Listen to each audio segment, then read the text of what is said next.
What does it mean to be white? What are the attributes associated with white people? Or rather, fill in the blank. White people are all blank.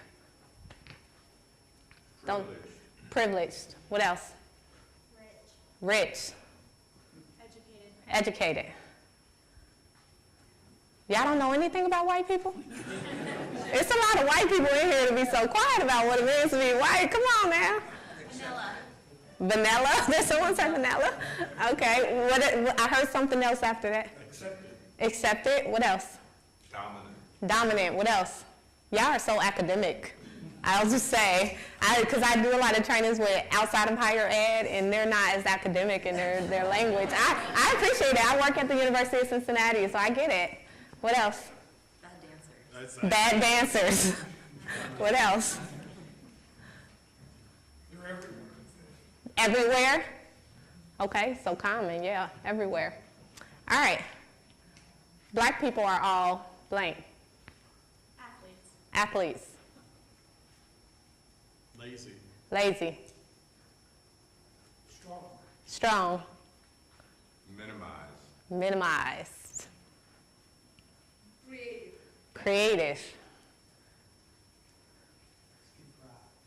I'm sorry? What?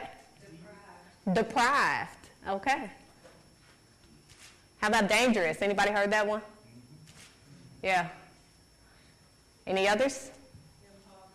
Impoverished. What? Criminals? I thought you said gremlins. Like, dang, where you live at? That's what they said. Like, I heard a lot of stuff, not gremlins. Okay, criminals. Yeah, sorry. Anything else? Boogeyman?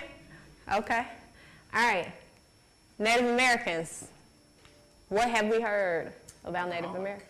Alcoholics. Spiritual. I'm sorry? Gamblers. Poor. Proud. Relegated to reservations. On reservations, yep. What else? I heard one of my earlier messages was that they were all dead. That's what I learned in school, that they got, right? They got wiped out, right? That's a message that I heard, right? What about Hispanic people? Lazy. Hardworking. Both, okay. What else? Religious. Illegal. What? I heard two. Family, okay. Work Cheap. Speak Spanish. Do they only exclusively, right? Because I've heard they don't speak English, right? What else? Opportunistic. I like that word. What about Asian Americans? What have we heard about Asian Americans? Intelligent. Good at math and science. Hardworking. Bad drivers. I've heard that a lot. That was like the common sentiment at Kent State in undergrad was like, cheap. Disciplined. Anything else? We don't know very much about Asian Americans, huh? Family oriented. Vertically challenged. I'm sorry? Oh, okay. I was like, what challenge? Critically challenged? He said vertically challenged. Yeah. What else? What was that? Tiger moms. Interesting. Driven. Yeah. High income. So, what was that? They're all doctors. All doctors. So we just spent 5 minutes going through 5 different groups. There's so many groups we can do, and obviously we only did race and ethnicity. in a very American context.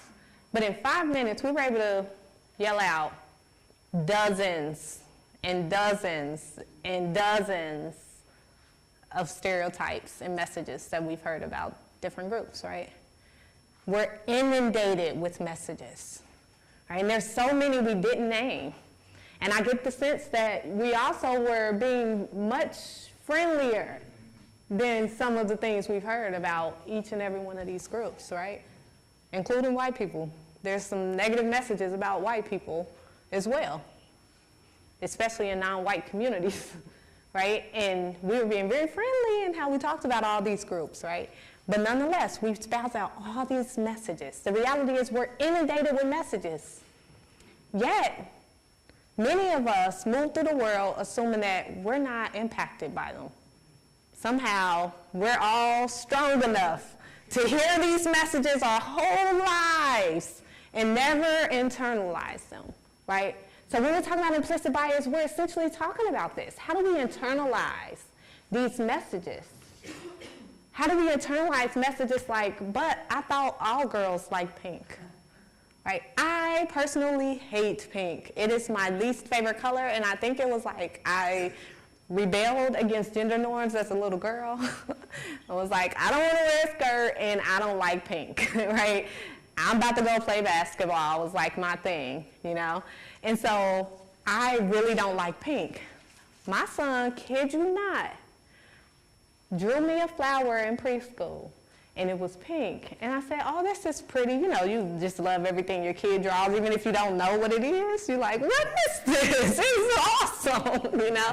And so I'm like, great. You know, and then he said to me, I made it pink because that's your favorite color. Orange is my favorite color. My birthday's next Friday if anybody wanted to get a gift. No, but not pink, right? So I said, Kaden, I don't like pink. Pink is my least favorite color. Orange is my favorite color. He said, no, but you're a girl, and all girls like pink. I'm like, there ain't nothing pink in my house. Where did you get this from? You know, but he was 3 at the time. And at 3, he had already internalized that girls like pink, right? Because you go to a toy store and each aisle is by gender. So what if you want your son to have the option of playing with baby dolls? You gotta go to the all pink aisle where he instantly says, no, that's for girls.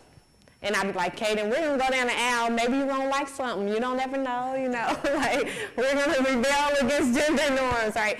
And so, but literally at the age of 3, he had already been socialized to assume that because I physically appear as a woman, and his word's a girl, I must like pink, right? We're inundated with these messages.